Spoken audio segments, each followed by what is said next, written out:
It did not know what it was illuminating now. It burned steady and warm across the dead and the living alike, indifferent to everything 3 days of occupation had made of the corridors around it. It was still burning when the count reached 0. Welcome back to Remnants of the Veil. Episode 11. What Remains. The vault of whispered ledgers was dying in sections, not all at once, not from one cause.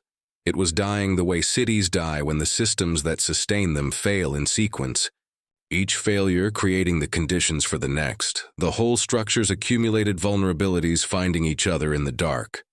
And the upper docking tier. In the 47th hour of the occupation, the sounds were what they had been for 2 days. The ambient noise of a ship under sustained stress, the irregular percussion of something that had not been built to contain what it was containing.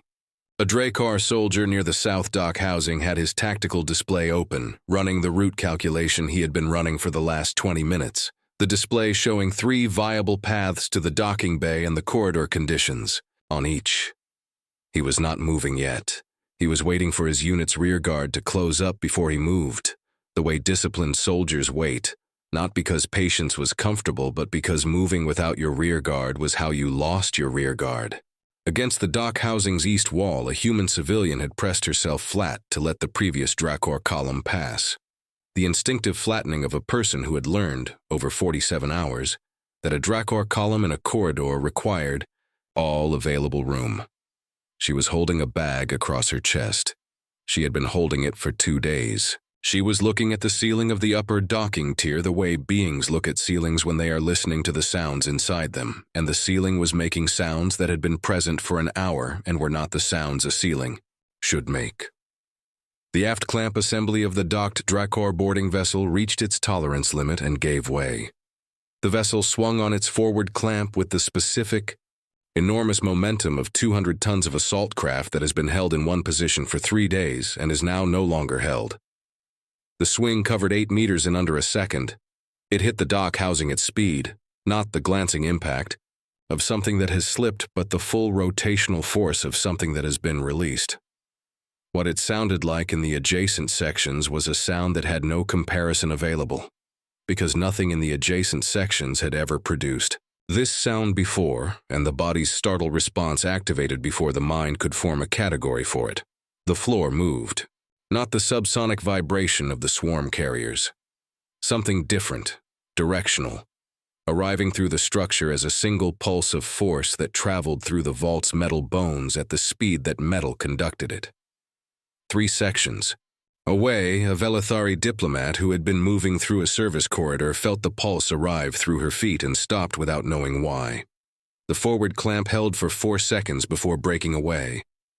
The vessel came free and punched through the interior partition between the dock housing and the primary transit corridor, and the reactor containment took the impact in the way that standby reactors take impacts their engineers did not account for. The explosion that followed was not large by the standards of space combat. In a pressurized interior corridor, it was everything. The pressure wave traveled through 4 connected sections in both directions simultaneously, and every being in those 4 sections was in them when the wave arrived.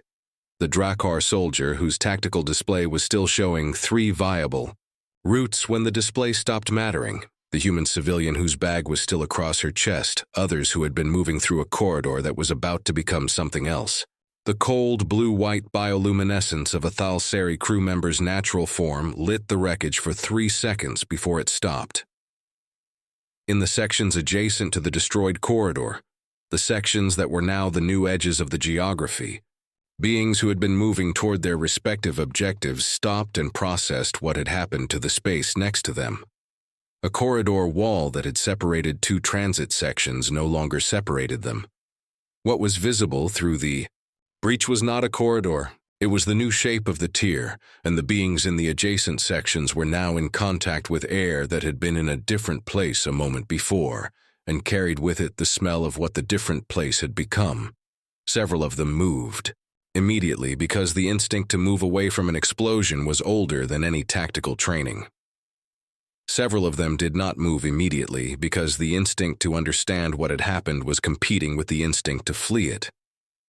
The amber commercial lighting in the adjacent sections continued burning, steady and indifferent, illuminating the new geography with the same warm market glow it had always provided.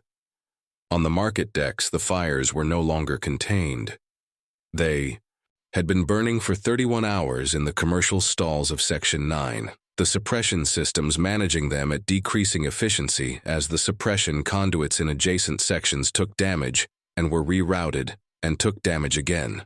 At the 31st hour, the fires reached the compressed gas storage beneath Stall 44, which serviced a food preparation operation that had closed on the first day of fighting and had never vented its tanks. The detonation opened a 3-meter hole in the market deck floor and sent burning debris across 30 meters in every direction. Burning panels of commercial display material, burning contents of the stalls the debris struck, burning fragments of the floor itself that landed on surfaces designed for foot traffic and not for this.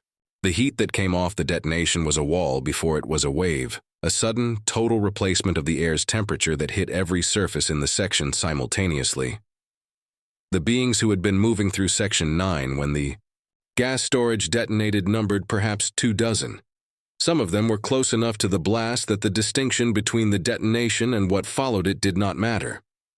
Some of them were at the section's edges, where the heat was survivable and the debris was manageable, and the problem was the partitions. The vault's automatic partition system sealed the section when the detonation triggered their sensors. The partitions worked as designed. They sealed in under 3 seconds, the thick panels dropping across every access point with the finality of a system that had been built to contain fires and had encountered one worth containing. The beings inside Section 9 when the partitions sealed had been in motion, toward exits, toward each other, toward the partition access points that were now closed. The chemical supplies in the maintenance bay on the corridor's north wall caught within 90 seconds, burning in the slow, wrong way of industrial solvents. The smoke sitting at floor level, rising slowly, producing a smell that the human body registered as a warning signal several seconds before any rational assessment of the situation could confirm why. Sweet and acrid together. The chemical combination of things that were not supposed to burning at low temperature for a long time. The ambient light of the market stalls continued burning through the partition windows for another 20 minutes, the amber glow of a commercial district illuminating the section from the outside, until the conduit housing on the other side of the partition gave way and took the lighting circuit with it. In the lower residential section on Deck 14, a sealed junction had been held for 11 hours, not by soldiers. By the 300 beings, humans mostly, with a handful of Thalsari staff and 2 Drakar civilians who had been aboard the vault as traders, who had barricaded it with everything in the adjacent storage bays when the fighting started. They had identified the Velithari extraction corridor on the other side of the junction's east wall. They had been listening to the Velithari move through that corridor for 2 days, the crystal-clear resonance of Velithari arcana use and the sound of ships being loaded, which was the only geometry that mattered. At hour 47, the beings on the wrong side of the junction's east wall ran a calculation they had been running for 2 days and arrived at the end of it. They were not armed well enough to succeed against a defended Velithari perimeter. They were armed well enough that trying would cost the Velithari something. Some of them had weapons taken from the bodies of the corridor fighting outside their barricade. Energy weapons, siege pistols, a Drakor combat blade that required 2 human adults to lift effectively. Some had fire suppression equipment and maintenance tools, and the determination of beings who have been waiting for 11 hours for someone to come for them and have understood with increasing clarity that no one is coming. They opened the barricade from the inside. They moved toward the east wall. They found the Velithari perimeter before they reached the extraction corridor. On Deck 20, the structural failure did not announce itself. The vault had been built in sections over decades, and the joins between sections were the oldest parts of the infrastructure. The original hull plates, the first-generation conduit, housing, the load-bearing supports that predated every subsequent modification. 3 days of weapons fire against the hull, of pressure events in adjacent sections, of fires burning through conduit runs that were also structural members, had been working on those joints. The ceiling section that came down on Deck 20's primary connector corridor chose its moment the way structures choose their moments, without announcement in the middle of the foot traffic that had been moving through that corridor for the previous 6 hours. In the 30 seconds before the ceiling came down, the corridor was a cross-section of what the vault had become. A Drakar soldier in full armor, moving at pace, the markings of Clan Gravak on his shoulder plate, his posture the posture of someone who has been moving through hostile corridors for 3 days and whose body has arrived at a particular economy of motion. A human woman in civilian dress with a child's hand in hers, the child not looking at the ceiling, looking at the Drakar soldier, with the clear-eyed assessment of a small being for whom large armored beings had become simply the context of the last 2 days. A pair of Thalsari in natural form, their cold blue-white bioluminescence moving in slow pulses beneath their skin, keeping close to the corridor's wall in the instinctive margin-seeking of beings who had spent 3 days in borrowed faces and were now moving in their own and were finding it changed how corridors felt. They were all moving in the same direction, at different speeds, none of them looking at the ceiling. The ceiling came down in 3 pieces across 25 meters of corridor. Not all at once. The first piece gave way with a sound that was loud enough to be a warning but brief enough to be insufficient. The second and third pieces followed in the 2 seconds it took the first piece to reach the floor, the progressive failure of a load-bearing structure that had been making its decision for 4 hours and was now finished making it. The amber light in the corridor went out as the conduit housing came down with the ceiling section. In the sections on either side of the collapse, the amber light continued burning. In the collapse itself, there was no light at all, and the beings in those 25 meters of corridor were in it, and the corridor's amber lighting remained on in the sections on either side as though nothing had changed in the space between them. In a sealed room on Deck 17, the sounds coming through the door had stopped 20 minutes ago. The claw marks on the outside of the door had been made by something that was no longer making marks on anything. The door had been sealed from the inside. The locking mechanism still active, still reading the room as occupied. What the locking mechanism could not report was the condition of the occupants, which was the condition of beings who had been sealed in a room with a failing air recycler and the mathematics of atmosphere in a small space over a long time. The door had not been opened from the outside because no one moving through Deck 17 was moving slowly enough to open it. They were moving at the pace of beings who had learned, over the last 2 days, not to spend time on things that were already finished. The amber light burned in the corridor outside the door. Steady, designed for the comfort of buyers. These things were happening simultaneously in different sections of the same ship at this hour. There were other things happening that were not different in character from these things. The vault held them all. The amber light burned where the amber light still burned. The 3 factions still moving through the vault's interior did not know all of it. They knew the sections they moved through. They moved through them. Warlord Thorruk had been in the residential decks for 40 minutes when the pressure wave hit. He felt it as a change in the floor, not the subsonic of the swarm carriers, which had been a constant for 2 hours, but a different quality, directional, arriving from the upper docking tier and propagating through the vault's structure like a signal sent through bone. His soldiers felt it at the same moment and the column tightened automatically, not by order but by the instinct of Drakar infantry who had learned what a pressure wave meant and what it meant for the sections between them and its source. His tactical display updated 12 seconds later. The upper docking tier. He looked at the new geometry of the route. One of the 3 viable paths to the docking bays was now not viable. He adjusted and kept moving. The residential deck corridor they moved through had been hit by the wave's secondary propagation, not directly, not lethally at this distance, but enough to have shifted things. Ceiling conduit housing had separated from its mounting points and lay in sections across the floor. Wall panels had popped their seals. A storage bay door on the right side had been forced open by the pressure differential, its contents distributed across the corridor. A meal container, sealed, never opened. A data slate with a cracked screen still lit. A child's sleep toy. Something soft, worn smooth from years of handling. Lying in the center of the corridor with no context and no explanation. Pointing.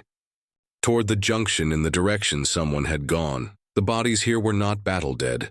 2 of them were Drakkar, their armor showing the deformation of a pressure event rather than a weapon's impact, their postures those of beings who had been standing and were then not standing without the transition that fighting produces. 3 were human civilians. 1 was a Thal Seri in the cold blue-white of their natural form, the bioluminescence already dimming, the body small and pale against the corridor's amber light in a way that the borrowed face would not have been. None of them had been fighting each other. They had been in the same corridor when the corridor became a different place. Thorruk moved through it. He was carrying the fact of Kael'vor's death the way Drakkar carried things that could not be set down, not suppressing it, not processing it, simply holding it because the moment required holding and there would be time, later, for the rest. He had watched the hammer's transponder vanish from his tactical feed not yet an hour ago. He had understood what the vanishing meant in the same second. He had kept moving because keeping moving was the only thing that the moment allowed, and because 60 years of following the same overlord had made certain kinds of clarity immediate rather than gradual. He had not told his soldiers. That calculation had not changed. His column passed through the remains of a human barricade at the junction of the residential connector and the secondary market access. The barricade had been built against the junction's eastern access, not against Thorruk's column, which came from the west, against whatever had come from the east, which had eventually come. The barricade was in the condition of a barricade that had not held. The corridor on the other side held the evidence, not a faction attack, not the organized violence of a military engagement, but the disorder of a mob that had turned when its containment failed. Red blood on the floor. A dining chair from one of the residential quarters, its legs bent at angles chairs were not designed for, used until it could not be used anymore and then present in the corridor as a fact. The kind of damage that no weapon produced, only numbers. Beings who had been trying to survive together past the point where survival together was possible. Thorruk's soldiers moved through it without breaking formation. He did not slow down. Slowing down would require acknowledging it, and acknowledging it would require a response, and there was no response available that would change what the corridor was or what had happened in it. He moved through it. That was worse than anything he could have said. At the next junction, his column picked up 3 survivors. 2 humans who had pressed against the wall when the sound of Drakkar infantry reached them, who made the calculation silently and immediately, to follow what was moving with purpose.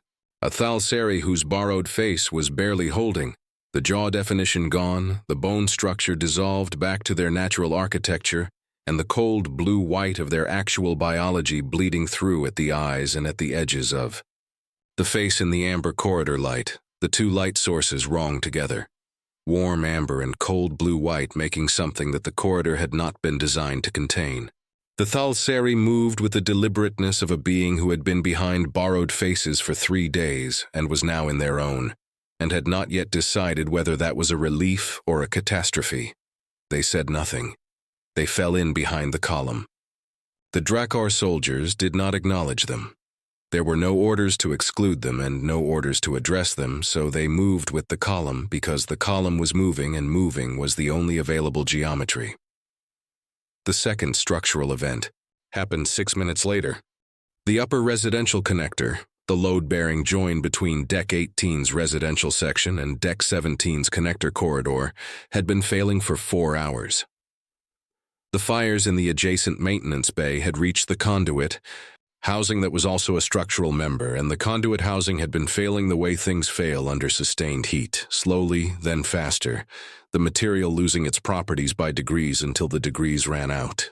What preceded the failure was not a warning exactly, more a change in the quality of the sound the corridor made. The ambient noise of the vaults dying had a texture that Thorruk's soldiers had been living inside for days. The texture changed. A low-frequency groan from the ceiling, brief, lower than the subsonic from outside, lasting 1 second before stopping. One of the soldiers at the column's center looked up. The column's front 12 had cleared the section. They had not heard the groan as anything distinct from the vault's general discourse of failure. The ceiling section gave way, starting at the join's eastern edge, the crack propagating across the full width of the corridor in under a second, and then the weight of what was above it was falling without anything to hold it. It came down in two large sections and a cascade of conduit housing and debris, and the amber lighting in the section went out as the conduit housing came down, and the corridor between the column's front and its center was not a corridor anymore. Thorruk was on the far side. He turned at the sound.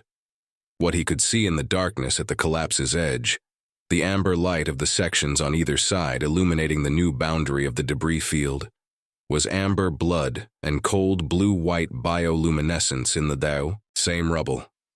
3 soldiers of his command, the Thalsari who had been following 3 paces behind the rearmost Drakkar. The collapse had not discriminated. It had simply arrived. He stood at the far side for 4 seconds. His tactical feed updated, the count changing, the route geometry changing, the docking bay still at the same distance it had been before the ceiling came down, requiring the same movement to reach it. 4 seconds was the time it took him to complete the accounting without moving. He did not reach toward the collapse. He did not call out. The debris was what it was. The soldiers it contained were what they were. His right hand moved to the front of his armor at the collarbone, a gesture so old in his body that it had become reflex, the hand going to the place where a younger Drakkar's hand went when making an oath. It stayed there for 2 of the 4 seconds.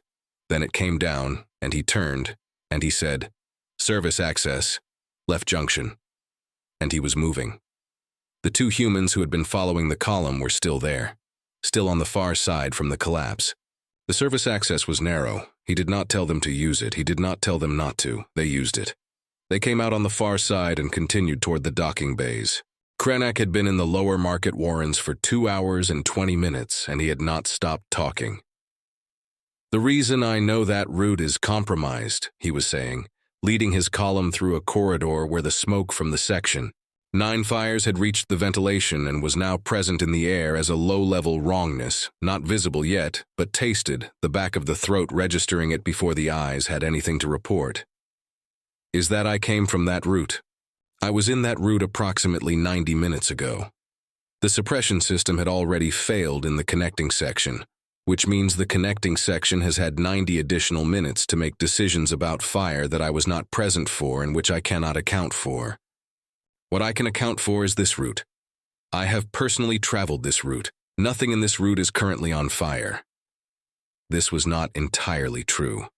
The corridor's north wall had a supply bay door that had been running hot for 6 hours, the fire inside it burning against the door's sealed surface in the way of contained fires that have decided to be patient.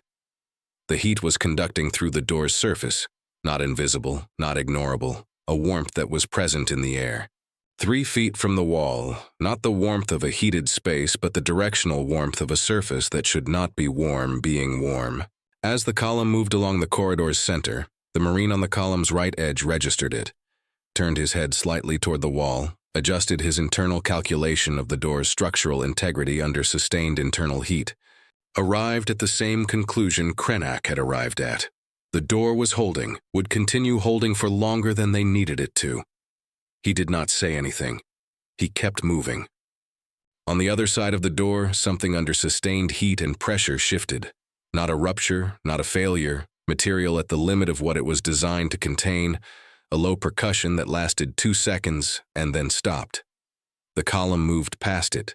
Nobody in the column broke stride. But Dren's head turned toward the wall, and Krennak's voice came up at the same moment. 3 junctions to the convergence point. The first junction is verified clear. I cleared it 6 minutes ago. The head turned back forward. The column kept its pace. That was what the talking was for. The additional collision came at the secondary connector junction 3 minutes later. The route Krennak had intended to take through the lower market's western access was no longer the route the western access permitted. A section of the stall infrastructure had come down across the full width of the passage, ceiling to floor. burning at its edges in the way of market furniture that had been built from compressed organics and was now revealing that fact. The fire and the debris was not catastrophic. The debris itself was. The passage was closed. The adjacent section, the emergency service corridor running parallel to the market's western access, was open. It was open because no one who had a choice had been using it. The lower deck's chaos was at its worst in the emergency service corridors, which connected everything to everything and had therefore been used as transit routes, conflict routes, and escape routes by every faction, and every civilian who had been moving through the vault's lower levels for 3 days. What the emergency service corridor contained when Krennak's column entered it was the accumulated evidence of all of that, a junction where two opposing groups of humans had met and resolved the meeting in the only way available to groups of desperate people who were both trying to reach the same exit. Red blood on both walls. The geometry of a corridor fight that had not had room for tactics. Krennak moved through it at pace. He did not describe it. He described the next junction instead, its distance, its position relative to the convergence point. The fact that Thorruk's force would be approaching from the upper residential access and would enter Junction 6 from the north while Krennak's column entered from the south. His voice was what it always was. In the column behind him, the 3 human civilians who had joined at the market warrens moved through the service corridor's evidence with their eyes at the middle distance. Not looking at the walls, not looking at the floor, looking at the back of the person ahead of them. That was the correct thing to look at. Krennak's voice was giving them something to look toward. At the service corridor's far end, they passed a group of 6 beings moving in the opposite direction. Not faction soldiers, civilians, 3 humans, 2 Thalsari in borrowed faces, that were doing better than most, one species Krennak did not immediately categorize. They were moving toward the lower market, away from the docking bays, away from every viable route to any exit, moving with the focused purpose of beings who had decided on a direction and were committed to it. Krennak did not stop. He did not say anything to them. The corridor was wide enough that the 2 groups could pass each other without contact. They passed. Krennak's column kept moving. The 6 beings kept moving in their direction. Krennak was describing the Junction 6 approach when they disappeared around the corridor's bend behind him, and he did not watch them go, and he did not adjust his description. The Marine turned his head once, then faced forward. They came out of the service corridor into the secondary residential access and continued toward Junction 6. Commander Calyndra had been holding the extraction perimeter for 22 minutes. It was not a perimeter that should have required holding. The Velithari extraction corridor on Deck 14 had been a controlled route. 2 entry points, both assessed, both defensible. Her soldiers had held both points since the withdrawal posture began. For 12 hours it had been the kind of holding that required presence rather than force. At minute 4 of the 22, the residential connector that led to the south, entry point began producing sound, not the sound of organized soldiers. She knew that sound, had been living inside it for days, could identify Velithari bootfall and Drakkar bootfall, and the different cadences of organized versus disorganized, advance at distances of 50 meters in a corridor. What she heard was different. It was the sound of a large number of beings in a confined space moving with shared momentum. The pressure of bodies transmitting forward motion to other bodies, the acoustic signature of a crowd rather than a column. It reached her 30 seconds before it reached the south entry point, and in those 30 seconds she understood what was coming before she could see it, because the sound of 300 beings who have run out of options moving toward the only available door had a character she had not encountered before and would not have needed to encounter before to recognize. She moved to the south entry at minute 1. She had her staff in position before the first beings came through the residential connector into visual range. She saw them. They were not soldiers. 300 beings, humans mostly, with Thalsari among them. The natural form, blue-white, of the ones who had stopped maintaining their borrowed faces, moving in the compression of a crowd that is being pushed from behind as much as it is being pulled from the front. Some of them were armed. The energy weapons at the press's front edge were held the way non-soldiers held weapons, gripped, present, not extended. Behind the armed front edge, 300 people who had been inside a barricade for 11 hours and had made the only calculation available to them. She could see it in the way they moved. Not aggression, necessity. These were not beings who had decided to attack. They were beings who had decided that the alternative to attacking was worse. She held the ward line. She did not advance. The wards she shaped in the 20-foot corridor were not the static barriers of a fixed defensive position. They were dynamic, panels of crystallized arcana force that moved with the press's own motion, redirecting rather than stopping, giving the front edge of the crowd something to push against that absorbed the push and dissipated it laterally, rather than returning it as impact. The arcana cost of dynamic wards against sustained crowd pressure was not the cost of dynamic wards against soldiers. Soldiers attacked discreetly, committed force in individual actions that created redirect opportunities. A crowd applied pressure continuously, from every point of contact simultaneously, with the full weight of 300 bodies behind it. There was no gap between actions. There was only pressure. Her soldiers held the south entry line on her, left and right. Their staves were active, their wards adding to the redirect geometry, the combined arcana field holding the entry point's full width. The cost was running higher than she had budgeted for.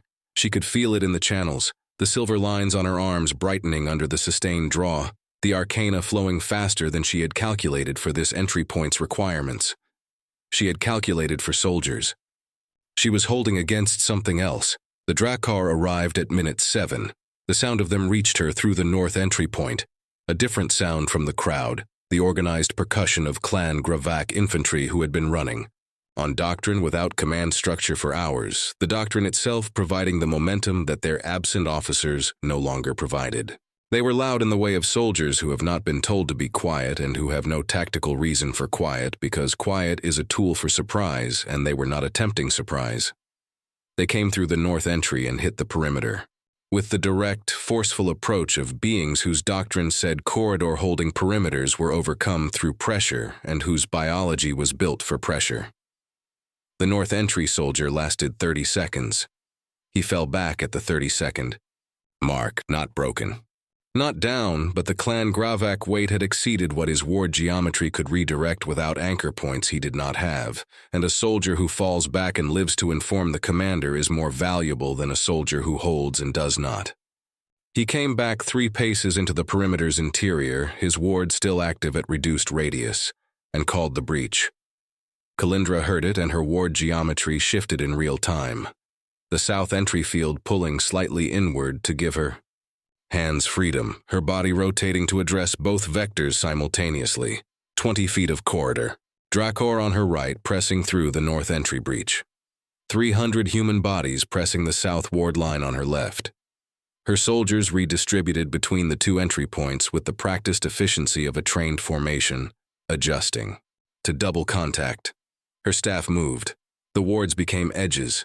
She did not hold them as barriers at the north entry. She shaped them as projections, crystallized force extending toward the breach at angles calculated for the gaps in Drakkar armor that Velithari soldiers were trained to identify and target. A ward blade found the gap between a Clan Gravak soldier's shoulder plate and neck guard at the north entry's edge, violet light and amber blood in the same instant, the soldier going down on one knee with the collapse of someone whose neck shoulder junction has been addressed by something sharper than he had anticipated. The ward reset immediately. The next soldier at the breach adjusted. She adjusted before he did. At the south entry, the human press's front edge had made contact with the ward line and learned what contact with the ward line meant.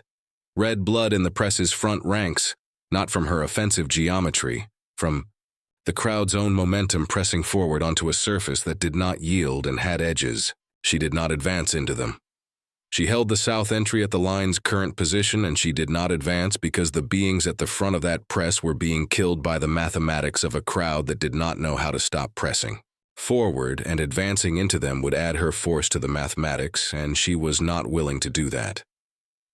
A specific being at the front of the press, a human woman in the remnants of a vault staff uniform, holding a maintenance cutter, the EE kind used for conduit work, not designed for violence, awkward in the grip. She was not trying to cut through the ward. She was trying to push through it, using the cutter as a lever against a surface that had no pressure point for levers. Her face was the face of someone who had been awake for 3 days and had run out of everything except the forward motion that the crowd behind her was providing. She was pressing because stopping was not available. That was what Calyndra was holding the line against. Not aggression, not malice, the simple mechanical fact of no alternative. She held 15 minutes. 7 soldiers, an arcana expenditure she would feel in her body for days if she had days. The Clan Gravak detachment broke at the 11-minute mark, not routed, not destroyed, but one soldier at the north entry made the calculation before the others that this corridor had no doctrine value that exceeded the cost of continuing, and his movement backward triggered the assessment in the soldiers adjacent to him. And the assessment propagated through the detachment the way decisions propagate through beings who have been operating without command structure and are therefore more susceptible to each other's choices. The breach at the north entry closed. Her geometry simplified back to a single front problem. The human press at the south entry did not break. She had known it would not break for the same reason she had not advanced. The 300 beings pressing at the south entry had nowhere to break toward. Backward was the barricade. The barricade was what they had already decided was insufficient. The ward line was the only direction that had anything on the other side of it that was different from where they already were. Violet blood from 2 of her remaining soldiers, where Clan Gravak ward blades had found angles in the counterpress. Red blood at the south entry's front edge, where the crowd's mechanics had done what the crowd's mechanics always did to the beings at a crowd's front edge. She held the line. She did not advance. At minute 20, the structural event on deck 20 sent its pressure wave through the vault's bones. 400 meters away, through the infrastructure, arriving at the south entry corridor as a vibration in the floor that was distinct enough from the swarm carrier's subsonic to be registered as something new by every body in the corridor. The sound that preceded it through the structure was low and brief and specific. The back edge of the press felt it through their feet and made the calculation that the ship itself was now participating in the question of survivability, and the back edge moved away from the press. The middle followed. The motion propagated forward through the crowd with the same mechanics that had been propagating the forward pressure, but reversed. The space behind suddenly available. The geometry of staying no longer enforced by mass. The front edge of the press, 30 or so beings, the ones who had been at the ward line, the ones who had been pressing against the edge of what Calyndra's geometry would allow, looked at her across a corridor that had become, in 4 seconds, much less full. They were still there. The crowd had withdrawn from around them, and they were still at the ward line, still in contact with it or near it, blinking in the way of people whose context has just changed faster than their minds have processed the change. The woman in the staff uniform with the maintenance cutter was still there. She was looking at Calyndra. Her arms had come down. Calyndra held the ward line. She did not advance. The front edge of the press did the calculation that the situation required. They moved. Calyndra stood in the south entry for 90 seconds after the corridor emptied and let herself feel the veil stream. She had been holding a partial withdrawal for hours. The technique was not holding anymore, had not been. Holding for the last 22 minutes at a perimeter that had produced this much of the veil stream's record of ending. She let it reach her at full attunement, because maintaining a partial withdrawal that was no longer functioning was lying to herself about her condition, and she did not have the luxury of that. What reached her was not abstract. The veil stream. In this section held the last 22 minutes in full. Every mind that had ended in that corridor was present in the record, not as identity, not as preserved consciousness, but as absence in the shape of presence, the configuration of something that had been there and was not there now, readable. The way you read the shape of a space where an object has been removed by the outline it leaves in the objects around it. She could not count them. She had stopped being able to count them at some point in the previous 4 hours. 3 of them she could identify precisely, not their names. The veil stream did not carry names, but shapes, frequencies, the particular, Veilstream's signature of minds she had known closely enough for their absence to have a specific contour rather than a general one. A scholar who had been with her column since the second hour. She remembered his hands on his research case, the specific way he had held it across his chest when they were moving through contested sections, the way the case had shifted from carried to clutched somewhere around hour 6. His frequency was present in the record as the shape of something that had been moving and was not moving. One of her soldiers, young, her Veilstream signature still developing the depth that came with age and training, the kind of signature that a Veilweaver could read as inexperienced not through judgment but through the simple fact of what deep attunement had not yet accumulated. Gone in the way of things that have not had time to become everything they were becoming. A third whose face she could see clearly in memory, but whose Veilstream signature she could not isolate, too close to the perimeter's general record of ending, lost in the aggregate. She held the full attunement for 30 seconds, not to process it, to hold it. The silver lines on her forearms and hands, visible through her skin where the arcana channels ran closest to the surface, were brighter than their resting state. The sustained draw of the perimeter fight had pushed them toward the luminescence of active use, and holding full attunement without the partial withdrawal's compression added to the draw rather than reducing it.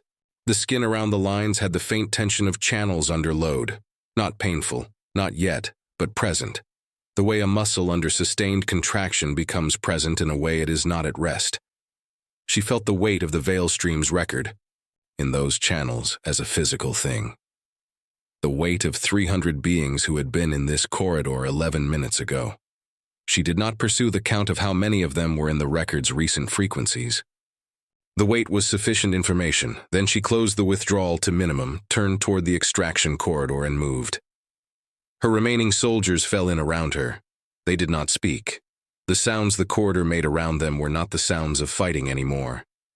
Junction 6 was a broad connector, one of the vault's primary commercial arteries built wide enough for cargo transport and foot traffic simultaneously, its ceiling higher than the residential access corridors, its amber lighting intact in 3 of its 4 overhead arrays. The 4th array had come down across the junction's northwestern quadrant sometime in the last several hours, and the debris from it lay across the floor in a scatter pattern that the beings currently occupying. The junction had navigated around rather than cleared. The floor's condition was what 3 days of the vault's dying had produced. Not destroyed, not impassable, but marked. Marked in the ways a floor gets marked, when everything that can happen in a corridor happens in it, over enough hours with enough beings passing through in enough conditions. The junction held, at this moment, the mixture that the vault had become in its last hours. Drakkar soldiers, a dozen of them, in Clan Thorruk armor bearing the marking pattern of veterans rather than conscripts, the kind of soldiers who moved through a space like this with their bodies carrying the record of worse. Humans in civilian dress, some of them carrying things they had been carrying for 3 days, the bags and cases of lives interrupted mid-sentence, the objects that had seemed essential when they were packed and were simply present now, carried from habit. 2. Thalsari in their natural forms, cold blue-white and quiet against the junction's amber walls. The Velithari communications officer who had been with Krennak's column, her posture, the contained distress of someone who had not been where she was supposed to be for hours, and was managing the knowledge of it through the discipline of keeping pace. A family at the junction's edge. A man named Dren with his partner beside him and a 2-year-old daughter now awake on Dren's shoulder, looking at the junction ceiling with the clear attention of someone for whom this was simply the world. The subsonic from outside moved through the junction's floor continuously, the swarm carrier's positioning present in every surface, in the teeth and chest of every being in the junction. The amber light fell on all of it, steady, warm, indifferent to what it was illuminating. Warlord Thorruk arrived from the upper passage at the same moment Krennak's column came through from the lower passage. The 2 forces stopped, looked at each other across 30 feet of junction floor. Warlord, Krennak said. Krennak, Thorruk said. What passed between them was the communication of 2 soldiers who knew each other well enough to process volume at speed. Krennak looked at Thorruk's face. He looked at the size of the force behind him, counted quickly. efficiently as soldiers did. He looked at the tactical feed on his equipment and the absence that had been there for 2 hours and 40 minutes. He had been carrying possible explanations. He stopped carrying them. 10 seconds. Krennak did not speak. Every being in the column behind him registered it before they understood why. The quality of a corridor when the constant that had been running through it stops. The Marine's eyes moved to Krennak's back. Dren looked up. The Velithari communications officer oriented toward the absence. Krennak's hands were at his sides. His left hand, which had been resting on his sidearm with the automatic habit of a soldier in contested space, was no longer resting on his sidearm. It was simply at his side, doing nothing. The same hand that had been in near constant motion for 2 hours and 20 minutes, adjusting equipment, gesturing mid-sentence, checking the scanner, was present and still while Krennak stood in the junction and understood what the absence on the tactical feed meant. His shoulders moved once, barely perceptible. The movement of a body absorbing something it has been given no mechanism to set down. Then the 10 seconds ended. "How long ago?" Krennak said. 2 hours and 40 minutes. Another pause, shorter. "Did he?" "Yes," Thorruk said. "Okay," Krennak said. His voice was what it always was. There was something underneath it that was not what it always was, and he did not address it. And Thorruk did not address it, because the junction floor had a count in it, and the count was almost finished. "Count," Thorruk said. Krennak gave it. "How many soldiers? How many civilians? Routes taken, contacts made, sections confirmed clear, and sections confirmed not worth attempting." The clipped shorthand of a soldier who had learned to strip accounting to its functional minimum. Thorruk listened. He looked at the combined force pooled at the junction. He looked at the route to the docking bay. 3 junctions, Thorruk said. 3 junctions, Krennak confirmed. He fell into position beside Thorruk. The two forces merged. The column formed with the automatic efficiency of beings trained for movement. They moved. The first junction cleared without incident. The second junction was wider, a primary cargo connector, its ceiling higher than the residential sections. To accommodate freight movement, the higher ceiling had allowed more overhead infrastructure to fail unsupported. 2 suspended lighting arrays lay in the corridor as debris, creating an obstacle field that required the column to move in single file along the right wall through the navigable section. The soldiers moved through it and cleared it, and the civilians followed.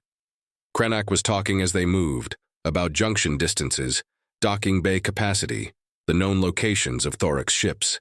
The talking was a sound that meant, "We are still moving, we still have somewhere to go. The calculation is still being made and it is not yet resolved against us." The Marine kept pace. Dren kept pace. The child on Dren's shoulder was awake now, watching the overhead debris with the clear attention of a 2-year-old for whom this was simply the current state of the world. They came out the far side of the second junction and moved toward the third. In a sealed room on Deck 19, a couple named Vache and M had spent 18 hours not opening the door. The first hour, the sounds of organized fighting, boots on the corridor at intervals, orders in Drakkar Standard that passed through. The wall as the rhythm of authority rather than intelligible words, the percussion of siege rifles firing in disciplined bursts, then silence, then boots again. The vault had sounded like a military operation in its first hour, and the door had stayed closed because walking into one was not survivable. The middle hours, something changing. The organized percussion becoming less organized, longer silences. Between the boots, the orders fewer and the tone different, something that had been structured becoming less so. Around hour 9, sounds that were not boots and not orders. The acoustic signature of a large number of beings in the corridor moving at speed without discipline, the noise of a crowd versus the noise of a column, and under it sounds that human biology was designed to find disturbing and found disturbing regardless of the 3 walls between Vache and the corridor. The door had stayed closed. They had moved to the room's interior wall, away from the corridor side, which helped with the sounds in the way that small distances help. The final hours. A different silence. Not the silence of the vault at rest. The vault had not been at Rest for 3 days, and was not at rest now, but the active violence had moved elsewhere or exhausted itself or resolved into the quiet of things that had finished. What remained was the vault's own voice, the structural sounds of a ship under sustained stress, the distant percussion of things failing in sections far enough away to be felt rather than heard, and the subsonic from outside that had been building through the floor for 2 hours and had been getting worse, not louder, deeper, more present. The quality of the swarm carrier's positioning changed 20 minutes before M's hand went to the door lock, from the dynamic signature of things still moving to the resonance of things that had arrived and were waiting.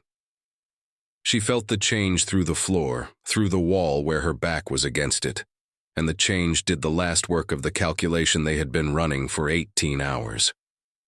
Her hand went to the lock without either of them having said anything. They opened the door. The amber commercial lighting was still burning in this section, steady and warm as a market day. The corridor it illuminated was what 18 hours had made of it, not a battlefield. The fighting had not been in this specific corridor. Something adjacent to a battlefield, the accumulated evidence of what happened in the corridors around fighting when the fighting lasted long enough. The floor was not what a floor was. The walls held the record of a pressure event, panels bowed outward at their seams, mounting fixtures popped, commercial signage hanging at angles it was not designed to occupy. The corridor's smell reached them at once, the layered smell of the vaults dying, the smoke and chemical burn and the iron-copper presence that had become simply the smell of this place, without source or direction, everywhere. They had been smelling it through the door for hours. Without the door, it was the entire atmosphere. Vash took their daughter. M took the bag she had packed 18 hours ago and had not unpacked. They moved. They did not encounter a faction soldier in the first 2 junctions. They encountered evidence of them. At the 3rd junction, a human following a Drakkar detachment looked back at Vashi and M and looked forward at the detachment and did not say anything. He moved forward. Vashi and M followed, because forward was the direction with a detachment, moving with purpose in it. And moving with purpose was the only navigational principle the corridor offered. The detachment did not acknowledge them. It moved toward the docking bays, and the humans followed, and the amber light burned on around. All of them, steady, indifferent, designed for a purpose that had nothing to do with what it was currently illuminating. The swarm carriers completed their positioning, not with an announcement, not with any signal the vault's damaged internal systems could have detected or relayed.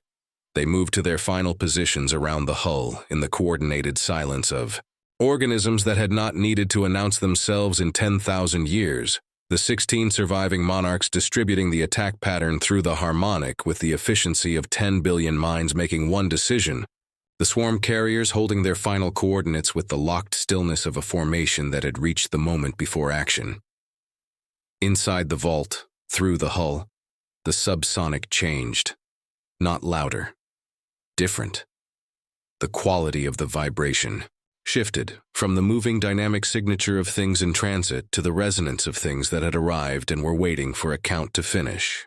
It came through the floor and the walls and the ceiling and the bones of every being still present, and every being still present recognized it, and for 3 seconds, in corridors and sealed rooms and the docking bay where Thorruk's combined, force was loading into whatever could move. The vault was very quiet. In the docking bay, Krennak heard the quality of the subsonic change and said nothing. He was helping Dren get through the hatch. His hands were on the 2-year-old, transferring her to the harness point inside the boarding pod, and he did not stop doing that when the subsonic changed because it was the thing that needed doing, and the subsonic changing did not alter what the thing was. In the corridor that led from the residential access to the docking bay, Vash and M were still moving. The detachment ahead was not slowing. The amber lights in this section were still on. Whether the corridor between their current position and the docking bay was one of the ones that remained passable, or one of the ones that had already been changed by the ship, was information the vault held and was not providing. In a sealed room on Deck 23, a human woman who had been waiting for 20 hours heard the quality of the subsonic change and understood it the way organisms understand certain frequencies. Directly, without the intermediary of information, at the level of the body's oldest, Instructions. She stood up. She put her hand on the door. She opened it. The corridor was amber lit, steady, warm market light falling on what 18 hours had made of it. The smell reached her at once, the full, unmediated smell of what the vault had become. She stood in the doorway for 3 seconds. She looked at the direction the docking bays were in, based on what she remembered of the ship's layout. She looked at the distance. She stepped into the corridor. The amber light did not differentiate. It fell on her the same way it fell on everything else. She was in motion. She was trying. Whether that was enough was the question the vault was about. To answer, the count reached 0. End of episode 11, and thank you for listening.